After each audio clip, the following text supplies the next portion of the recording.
Hi viewers, welcome to our channel. ప్రస్తుతం మనతో పాటు సీనియర్ జర్నలిస్ట్ దాము బాలా సార్ వాడితో మాట్లాడదాం. నమస్కారం సార్. నమస్తే సార్, హైదరాబాద్లో నాగార్జున గారి కన్వెన్షన్ కూల్చివేసిన తర్వాత నాగార్జున గారు ఏడుస్తూ బాధపడుతూ ఒక ట్వీట్ చేశారని చెప్పేసి ఒక వార్త వైరల్ అవుతుంది సార్.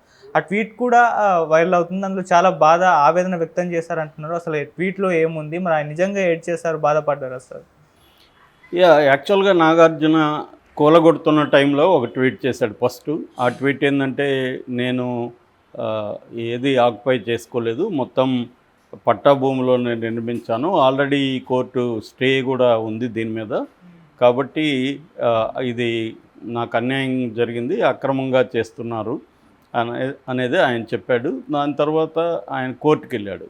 కోర్టులో లంచ్ మోషన్ పిటిషన్ వేశారు. కోర్టు కూడా ఆయనకు అనుకూలంగానే స్టే ఇచ్చింది. అయితే ఇది 15 మినిట్స్లో కూలగొట్టేశారు. ఎందుకంటే దాదాపు 10 బుల్డోజర్లు వచ్చాయి, దాదాపు 500 మంది పోలీసులు ఉన్నారు, అర్లీ మార్నింగ్ స్టార్ట్ చేశారు, కాబట్టి త్వరగా అయిపోయింది.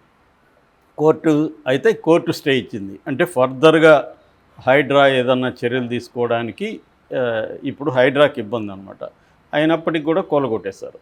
సో కూలగొట్టిన ఇది ఒక్కసారిగా 2 తెలుగు రాష్ట్రాల్లో లేదా ప్రపంచవ్యాప్తంగా ఉన్న తెలుగు వాళ్ళలో సంచలనమైంది. ఎందుకంటే ఇదే కైండ్ ఆఫ్ డ్రామా బీఆర్ఎస్ ప్రభుత్వం వచ్చినప్పుడు కూడా 2016లో ఇదే మాదిరిగా జరిగింది. అప్పుడు కూడా అయ్యప్ప సొసైటీలో కొద్ది రోజులు డ్రామా జరిగింది, కూలగొట్టేస్తున్నారు, ఇంకా అక్రమ ఇవంతా కొట్టేస్తారు, ముఖ్యంగా సీమాంధ్రుల బిల్డింగ్స్ టార్గెట్ చేస్తున్నారు, ఇవన్నీ అప్పుడు కూడా ఇదే డ్రామా జరిగింది. కానీ ఆ తర్వాత ఏమీ జరగలేదు. అప్పుడు కూడా నాగార్జున కన్వెన్షన్ కూలగొట్టేస్తారని కూడా వార్తలు వచ్చాయి. కానీ ఆ తర్వాత ఇప్పటి వరకు కూడా ఏమీ జరగలేదు. సో ఇప్పుడు నిజంగానే రేవంత్ రెడ్డి ఆ పని చేస్తాడు. ఇప్పుడు కూడా కొన్ని రోజుల నుంచి వార్త వస్తుంది, కానీ ఎవరు కూడా రేవంత్ రెడ్డి ఆ పని చేయలే అనుకున్నారు. ఎందుకంటే రేవంత్ రెడ్డి కూడా సినిమా వాళ్ళకి దగ్గరగానే ఉంటాడు, తెలుగుదేశంలో ఉండొచ్చాడు. ఆయన తెలుగుదేశం అంటేనే సినిమా రంగం దగ్గరగా ఉంటారు. కాకపోతే నాగార్జున తెలుగుదేశంతో ఎప్పుడు లేడు, అతను కొంతవరకు జగన్తో ఉన్నాడు, కాబట్టి అది కూడా యాంగిల్ ఉండొచ్చు. ఎందుకంటే ఇక్కడ మురళీమోహన్ కూడా ఇట్లాంటివి ఉన్నాయని చెప్తున్నారు, దాని జోలికి వెళ్ళలేదు. సో ఇప్పుడు ఈయన దీన్ని కూల్చారు. అయినప్పటికీ కూడా రేవంత్ రెడ్డి కక్ష కట్టుకొని చేశాడా ఇంకోటి పక్కన పెడితే, నాగార్జున కన్వెన్షన్ అనేది ఆక్యుపైడ్ అనేది అందరూ నమ్ముతున్నారు. సామాన్య ప్రజల దగ్గర నుంచి అందరూ కూడా ఆయన ఏం చెప్పినా కూడా ఎవరూ నమ్మట్లేదు. ఇది ఆక్యుపైడ్ అనేదే నమ్ముతున్నారు. రెండోది, ఎందుకంటే ప్రత్యక్షంగా మనం అందరం కూడా హైదరాబాద్లో ఉన్న వాళ్ళందరం, నేను గత 25 ఇయర్స్ నుంచి హైదరాబాద్లో ఉన్నా. సో మనం అందరం కూడా వర్షాలు వచ్చినప్పుడంతా ఏదో ఒక రకంగా బాధలు పడే ఉంటాం. బాధలు పడిన వాళ్ళు ఎవరు హైదరాబాద్లో ఉండరు, సామాన్య ప్రజలు అందరూ కూడా ఏదో ఒక రకమైన హెచ్చు తగ్గులు ఉంటాయి తప్ప అందరూ బాధలు పడ్డాం. ఎందుకంటే చిన్న వర్షం పడితే కూడా మొత్తము రోడ్లంతా మునిగిపోయి, కాలనీలంతా మునిగిపోయే పరిస్థితి హైదరాబాద్లో. దీనికి ప్రధాన కారణం చెరువులు, నల్లాలు ఇవన్నీ ఆక్యుపై చేసుకోవడం. దాదాపు ఒకప్పుడు 170కి పైన చిన్న పెద్ద చెరువులు హైదరాబాద్లో ఉండేవి. దాని తర్వాత ఒక 56 చెరువుల్ని గుర్తించింది నేషనల్ బోర్డ్స్. సో దాని తర్వాత ఆ చెరువులను కూడా ఇప్పుడు ఆక్యుపై చేసుకున్నారు.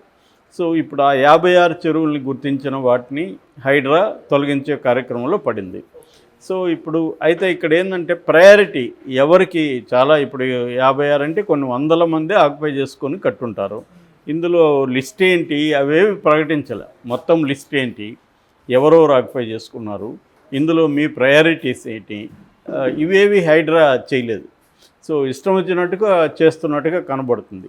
దీనికి ఒక మెథడ్ ఏం కనిపించలే. అంటే ఫస్ట్ ఈ ఏరియా నుంచి స్టార్ట్ చేస్తాం, ఈ ఏరియాకి వస్తాము, సో ఈ లిస్ట్ ఇది ఉంది, లేదా ఫస్ట్ ఇంత పెద్ద చెరువులను ఆక్యుపై చేసుకున్న వాళ్ళని ఫస్ట్ చేస్తాము, అట్లాంటి ఒక ప్రయారిటీ లిస్ట్ కానీ ఏమి కానీ ఒక క్లారిటీ కానీ ఏమీ లేదు. ర్యాండమ్గా ఇష్టం వచ్చినట్టుగా చేస్తున్నట్టుగా అయితే మనలాంటి వాళ్ళకి అనిపిస్తుంది. సో దీనివల్ల ఇప్పుడు నాగార్జున బాధితుడా అంటే ఆయన పాయింట్ ఆఫ్ వ్యూ నుంచి చూస్తే బాధితుడు కావచ్చు. ఎందుకంటే చాలా ఉన్నాయి, నాతోనే ఎందుకు మొదలుపెట్టాను. మేబీ రేవంత్ రెడ్డి ఒక సిగ్నల్ పంపదలుచుకున్నట్టు కూడా మనం అనుకోవచ్చు. అంటే నేను నాగార్జునదే వదలలేదంటే ఇంకెవరిది వదలను అనేది అర్థం చేసుకోండి అన్నట్టుగా నాగార్జునతో స్టార్ట్ చేస్తాడా అనేది ఒకటి. సో ఇంకొక ప్రతిపక్షాలు ఏం మాట్లాడుతున్నారంటే, అసలు ఇదంతా కూడా హైడ్రా కాదు, ఇది హై డ్రామా, ఇదంతా డైవర్షన్ పాలిటిక్స్, ఆయన రైతు రుణమాఫీలు ఇవి చేయలేదు, మిగతా హామీలు నెరవేర్చలేదు కాబట్టి దానికి మీద జనం దృష్టి మళ్ళించడానికి ఈ హైడ్రామా ఆడుతున్నాడు. ఇది ప్రతిపక్షాలను వేధించడానికి కోసమే. రెండవది, హైదరాబాద్లో కాంగ్రెస్ పార్టీ చిత్తుగా ఓడిపోయింది కాబట్టి హైదరాబాద్లో ఉండే ప్రజాప్రతినిధుల్ని ప్రెజర్ చేసి బీఆర్ఎస్లో ఉండే హైదరాబాద్ ప్రజాప్రతినిధులందరినీ కాంగ్రెస్లోకి తీసుకురావడానికి ఈ డ్రామా ఆడుతున్నాడు అనేది ఇటు బీజేపీ ఇటు బీఆర్ఎస్ వాళ్ళు విమర్శిస్తున్నారు. ఏదేమైనా కారణాలు పాలిటిక్స్లో భాగంగా ఫస్ట్ అయితే నాగార్జున దీనికి ఫేస్ చేయాల్సిన పరిస్థితి ఏర్పడింది. అయితే నాగార్జున అక్రమంగా చేశాడా లేదనేది మనం చెప్పలేం. రంగనాథ్ నిన్న మళ్ళీ స్టేట్మెంట్ ఇచ్చాడు. నాగార్జున ఇచ్చిన తర్వాత దీనికి అసలు ఏ రకమైన పర్మిషన్ లేవు, జీహెచ్ఎంసీ పర్మిషన్ లేదు, ఏ రకమైన పర్మిషన్ లేవు అని ఆయన ఇచ్చాడు. దానికి నాగార్జున మళ్ళీ కౌంటర్గా ఒక ట్వీట్ చేశాడు. ఎందుకంటే నాగార్జునకి ఏ కార్నర్ నుంచి కూడా సింపతి రాలేదు. చివరికి అభిమానులు కూడా ఎక్కడ వచ్చి ధర్నా చేయడమో లేకపోతే ఇంకోటి చేయడమో స్టేట్మెంట్ ఇవ్వడం కూడా చేయలేదు. సినిమా ఇండస్ట్రీ నుంచి కూడా ఎవరు ఇది అన్యాయం అని కానీ ఇంకోటి కూడా మాట్లాడలేదు. అంటే క్లియర్గా నాగార్జున చెరువుని ఆక్యుపై చేసి కట్టుకున్నాడని ప్రజలందరూ నమ్ముతున్నారు. అక్రాస్ ద పార్టీస్ కావచ్చు, అందరు సెక్షన్స్ కావచ్చు.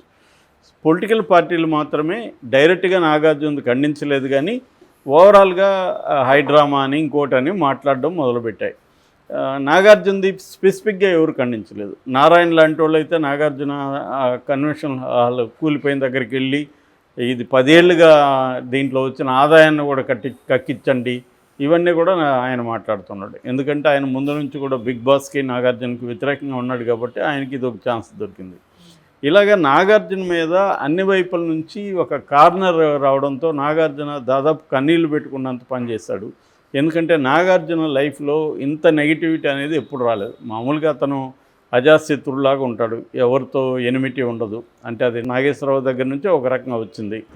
ఆయన కూడా నాగేశ్వరరావు కూడా అంతే, పొలిటికల్గా కూడా ఆయన ఎవరి వైపు ఉండడం, ఒక కాంట్రవర్సీ చేయకుండా ఉండడం, ఆయన కెరీర్ ఏదో ఆయన చూసుకుంటూ వెళ్ళాడు. నాగార్జున కూడా అంతే, తన కెరీరు తన ఇది.